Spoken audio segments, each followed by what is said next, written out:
Hi, I'm Kip McClurg, one of the pastors at Vestavia Hills United Methodist Church, and we're so grateful that you've decided to participate in Disciple Bible. Now, I'll be providing for each session several different video clips teaching about what's going on in your Disciple Bible study manual. But to truly understand and participate in Disciple, you have to understand that what I say or the teachings that I am giving through video are not really how Bible study happens. It happens when a group of people get together who look together at God's Word and find a guide such as a book like this that helps them together to find out what God is saying. And so I would encourage you, if you haven't purchased one of these or gotten one of these, to find the study manual on Disciple. And the leader of your group should have the leader's guide as well. But I welcome you to this experience, and I look forward to being with you each session. This episode of Disciple Bible, we are continuing through the book of Acts, and this is lesson number 11. Our episode today looks at how Paul had this sense that he was called to go to Jerusalem. He had been traveling around the Mediterranean and starting churches all over the place. But like Jesus in Luke 12:51, and remember that Luke and Acts are part 1 and 2, and so you have this sense of a similar experience in both. In Luke 12:51, it says that Jesus set his face to Jerusalem. Well, in Acts chapter 21, you could almost say that Paul set his face to Jerusalem. Everyone said it was a bad idea. Prophet Agabus tells Paul that there's going to be an imprisonment. He doesn't think he needs to go. But Paul was fully aware of the danger that he faced. But he somehow had, like Jesus, a task that he needed to complete in Jerusalem. And really nothing was going to stop him once he sort of turned that direction. On his way, he meets up with Philip the evangelist. He had gone early after Pentecost to Samaria and had worked there, but now he was living in Caesarea. And apparently Philip sort of hosted a lot of the early preachers in the church and kind of ran a B&B for missionaries in Caesarea. And so he stops over and meets with Philip on his way to Jerusalem. Paul knew that he was needed in a lot of places. I mean, Corinth was still struggling as a church and was very unhealthy. Ephesus could use him. Philippi, the church that he loved, he would have loved to have spent more time with them and helped them as they grew. But Paul also knew that other parts of the world needed to hear the good news of Jesus. And so part of what he was thinking when he went to Jerusalem was he could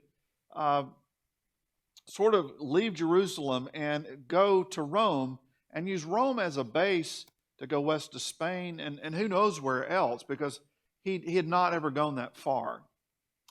The church in Rome had thrived after Pentecost and after the persecutions.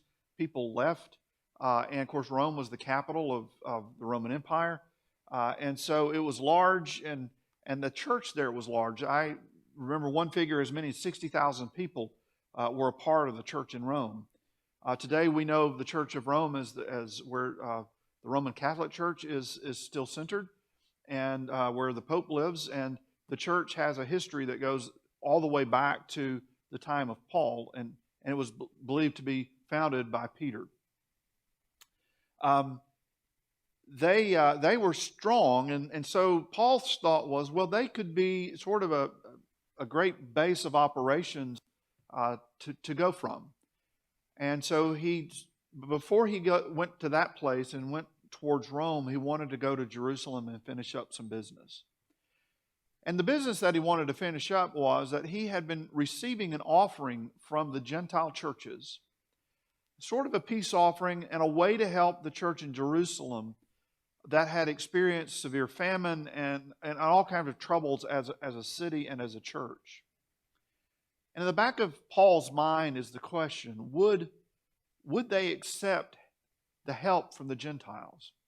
Even if they were in desperate situations and starving, would they look at Paul and say, we follow Jesus, but we still can't accept money from Gentiles because we don't consider them to be equal to us in the eyes of Christ. For Paul, the unity of the church was at stake. For if they could not accept that, then there was really no way for them to see equality between Jewish people and Gentile people as they were followers of Jesus Christ. Well, let's pause our video here and consider any questions that you might have and those that are before you.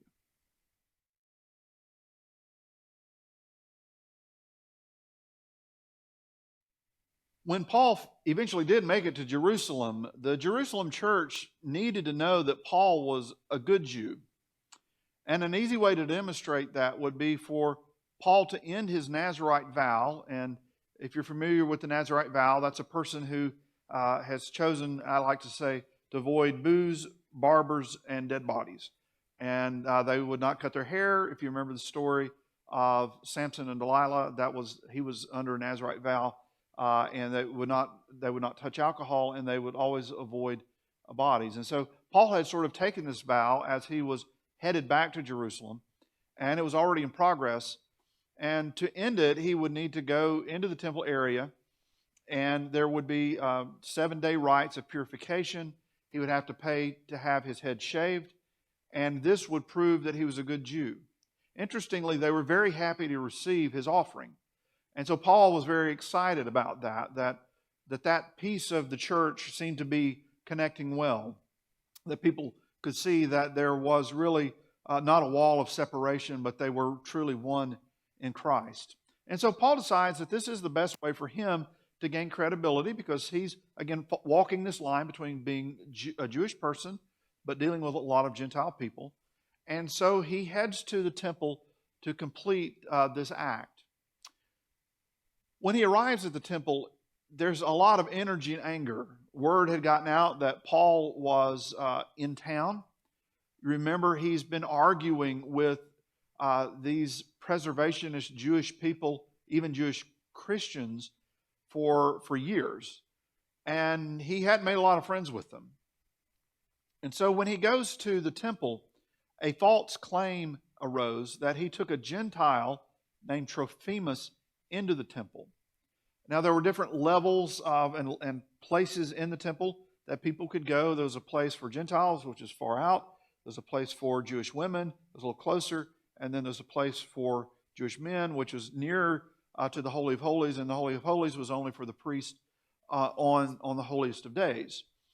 And so the accusation is that Paul took this Trophimus person into the wrong parts of the temple. So a mob grabbed Paul, and they were about to start beating him, and the Roman soldiers show up. They take Paul and save him, and they bring him to a Roman commander named Claudius. Paul is able to speak both in Greek, and he's able to speak in Aramaic. He's able to move between these fluently. And so he speaks in Greek to Claudius. And really all he had to do was just take a night in jail, let everybody calm down, stop what he was doing. But you know Paul, he had a crowd. And if there was a crowd, he could not help but tell the story of Jesus. And so he asked Claudius if he can speak. And Claudius allows him to do that. And Paul goes to the crowd. He changes his language to Aramaic. And the mob is silenced. And they begin to listen to him telling about Jesus. And they were pretty good with the story until Paul tells them that God had sent him to the Gentiles. For this was what they were mad about, that he was associating with Gentiles and not keeping the Jewish law and therefore perverting the Jewish law. Well, Claudius isn't sure how to resolve this because this is really a religious dispute. And we're seeing, again, reminders of Jesus and his experience, of Pilate, who's trying to figure out what to do with the Roman law, and the Sanhedrin, who is really in charge of the Jewish religious law. So Claudius sends Paul to the Sanhedrin. Paul does a very good job of not having to deal with the argument there by getting them distracted by the discussion of the resurrection. There were different factions in the Sanhedrin, which was the ruling council of about 70. The Pharisees believed that there was the resurrection of the body, and therefore they would be open to the idea that Jesus was raised from the dead. But the Sadducees did not believe in bodily resurrection. And so Paul was able to get them arguing with each other, and eventually he sort of left out and goes back to Claudius. Claudius decides that he's going to send him to Felix.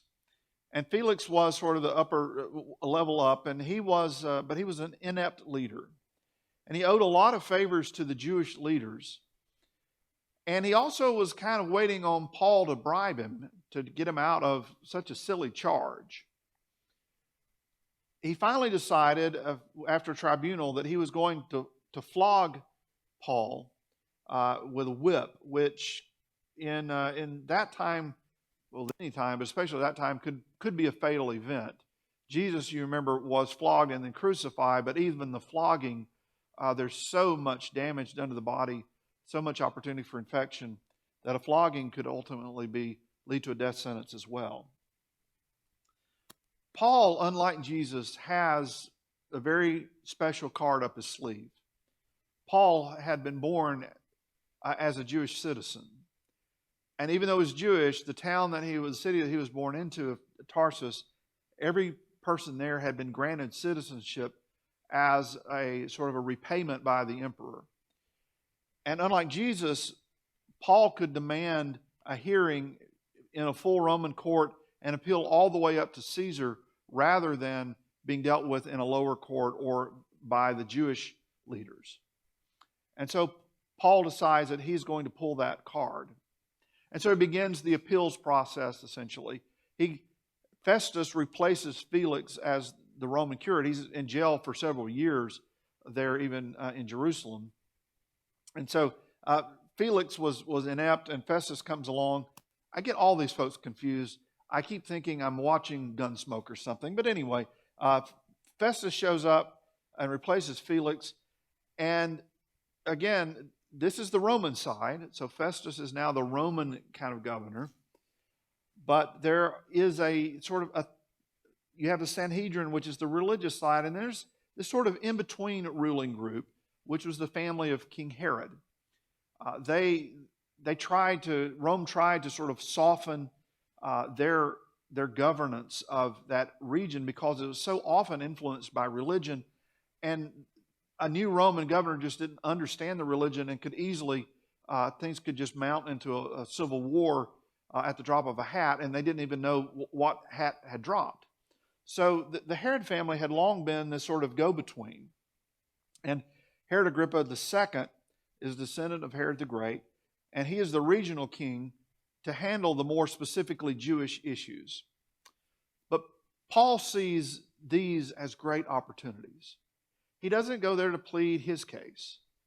He goes there to plead the case of Jesus and to tell them the good news. And finally, Herod Agrippa, who becomes very intrigued with the story of Jesus, tells him that he would free him, except that he had appealed all the way to Caesar. And so he had no choice but to let him go and follow out that appeals process.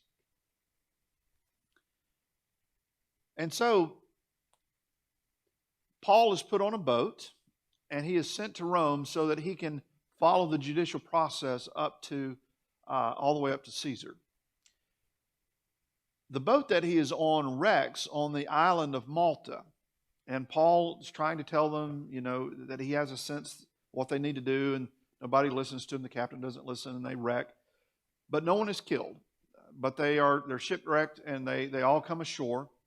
When they get on shore, they try to start a fire, and Paul is bitten on the hand by a poisonous snake, and everyone expects that he's going to die immediately because that particular snake was very venomous, but he doesn't.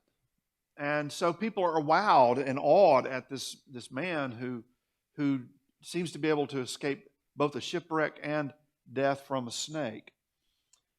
He is able to heal the chief of the island of a disease. And Paul is, on Malta, considered a very unique and respected character. I will say that having lived in places where handling of snakes is a part of church traditions, not at my church, fortunately, but those that surrounded the ones I was at, that this particular passage is what gives justification to the people who believe that that should be a part of the church tradition. Paul eventually made it to Rome, and there he lived under house arrest for a couple of years, and his friends would come, other of the disciples would come and visit. He could receive visitors, but he was not allowed to leave. Luke does not record the final years of Paul's life, but it's believed that ultimately he was killed at the hand of Nero when Nero decided to really take on the Christian church as an enemy of the state. And Nero was a little bit insane. And so he goes very, very crazy in trying to hunt down and kill Christians. And it's believed that many disciples perished under his hand. Well, let's pause here and consider these ideas and the questions that are before you.